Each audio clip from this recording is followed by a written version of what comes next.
Kolonel Sudirman berdiri di bawah langit ambarawa yang berwarna kelabu, mengamati benteng Willem I dari kejauhan. Semangat juangnya berapi-api, melebihi bara api yang bersembunyi di dalam dadanya. Di tengah aroma mesiu dan jeritan pertempuran, Sudirman tahu bahwa nasib bangsa Indonesia tergantung pada keberhasilannya merebut benteng ini. Pada bulan November 1945, situasi di Ambarawa sangat genting. Pasukan Belanda yang baru saja kembali setelah Perang Dunia Kedua berusaha menguasai kembali daerah-daerah strategis di Indonesia. Benteng Willem I yang terletak di Ambarawa menjadi salah satu kunci utama mereka. Benteng tersebut tidak hanya menjadi simbol kekuatan kolonial, tetapi juga posisi strategis yang sangat penting bagi pergerakan pasukan dan logistik. Kolonel Sudirman yang baru saja diangkat sebagai Panglima Besar Tentara Keamanan Rakyat atau TKR menyadari pentingnya merebut kembali benteng ini. Dengan kepemimpinannya yang sangat karismatik dan keberaniannya yang tidak tertandingi, ia mengumpulkan pasukan dari berbagai daerah. Di antara mereka, banyak yang hanya bersenjatakan bambu runcing dan senapan tua. Pasca Indonesia memproklamirkan kemerdekaannya, atau tepatnya pada tanggal 20 Oktober 1945, pasukan sekutu yang diboncengi Nica berada di bawah komando Brigadir Jenderal Battle mendarat di Semarang. Tujuan mereka adalah untuk membebaskan tawanan perang yang berada di penjara Ambarawa dan Magelang. Namun, para tawanan perang justru dipersenjatai oleh sekutu hingga memunculkan ketegangan antara Tentara Keamanan Rakyat atau TKR dengan tentara sekutu. Ketegangan mereda setelah Brigadir Jenderal Battle dan Presiden Soekarno menandatangani perjanjian gencatan senjata pada tanggal 2 November 1945. Ternyata, pihak sekutu justru mengingkari perjanjian tersebut dan menambah jumlah pasukan di Magelang. Hingga pertempuran di Ambarawa pecah antara TKR pimpinan Mayor Sumarto melawan tentara sekutu pada tanggal 20 November 1945. Hingga pada akhirnya, tentara sekutu yang berada di Magelang ditarik menuju Ambarawa dengan dilindungi pesawat tempur.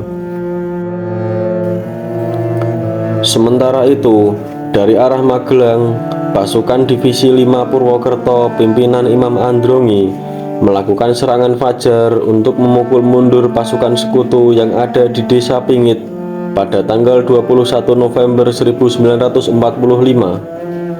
Pasukan TKR berhasil merebut Desa Pingit dari tangan sekutu dan juga berhasil menduduki beberapa desa di sekitarnya. Selain itu, Batalion Imam Androngi meneruskan gerakan pengejarannya. Kemudian disusul 3 batalion yang berasal dari Yogyakarta. Kemudian pasukan sekutu berhasil dikepung oleh TKR. Namun, untuk mencegah jatuhnya banyak korban, pasukan kemudian ditarik mundur ke Desa Bedono. Para komandan kemudian mengadakan rapat koordinasi di Desa Jambu yang dipimpin oleh Kolonel Holan Iskandar. Rapat itu menyepakati pembentukan komando yang disebut Markas Pimpinan Pertempuran dan berlokasikan di Magelang. Sejak saat itu, Ambarawa dipecah menjadi 4 sektor, yaitu sektor utara, sektor selatan, sektor barat, dan timur. Pada tanggal 26 November, pimpinan pasukan Purwokerto Letnan Kolonel Isdiman gugur di dalam pertempuran. Selanjutnya, pimpinan pasukan diambil alih oleh Kolonel Sudirman, Panglima Divisi Purwokerto. Situasi pertempuran pun berubah menguntungkan pasukan TKR.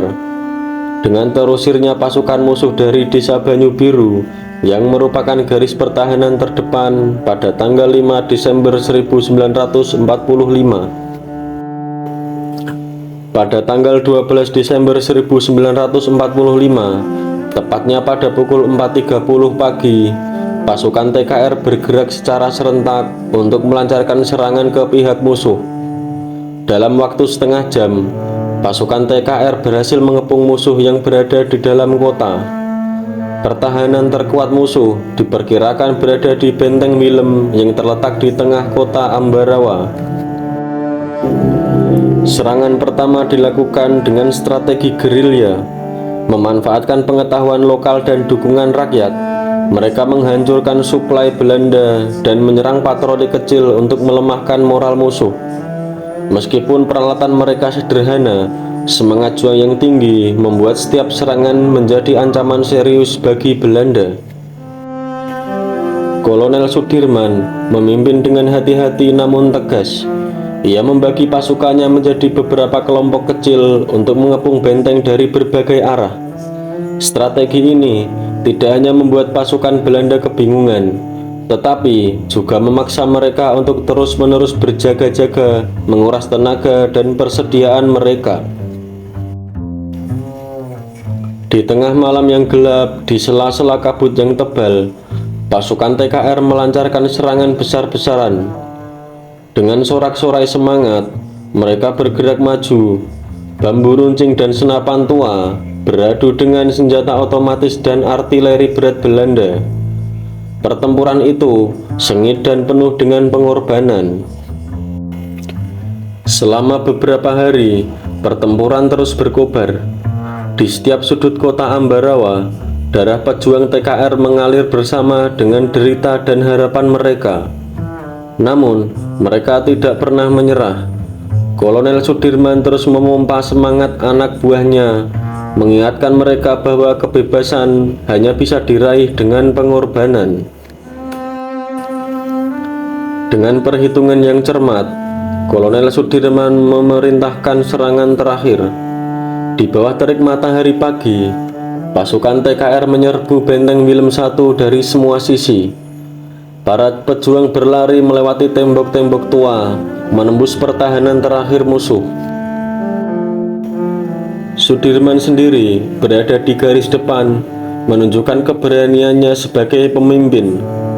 Dengan strategi yang jitu dan semangat pantang menyerah, mereka berhasil menembus pertahanan Belanda. Benteng Willem I yang selama ini menjadi simbol kekuatan kolonial, akhirnya jatuh ke tangan para pejuang Indonesia. Lalu, pada tanggal 15 Desember 1945, musuh meninggalkan kota Ambarawa dan mundur ke Semarang. Dengan jatuhnya benteng Willem I, kemenangan besar ini memberikan harapan baru bagi bangsa Indonesia. Kolonel Sudirman, meskipun terluka, berdiri tegak di depan pasukannya. Matahari bersinar cerah di langit Ambarawa, seakan menyambut hari baru yang penuh dengan kebebasan.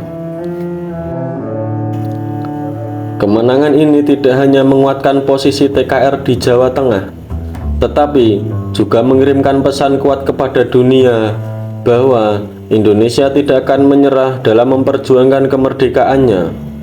Kolonel Sudirman dengan semangat kepemimpinannya menjadi simbol keberanian dan tekad bangsa Indonesia. Setelah pertempuran ini, perjuangan untuk kemerdekaan masih panjang. Namun, dengan semangat yang berkobar dan tekad yang tidak tergoyahkan, para pejuang Indonesia terus maju, melawan segala rintangan demi meraih kemerdekaan yang sejati.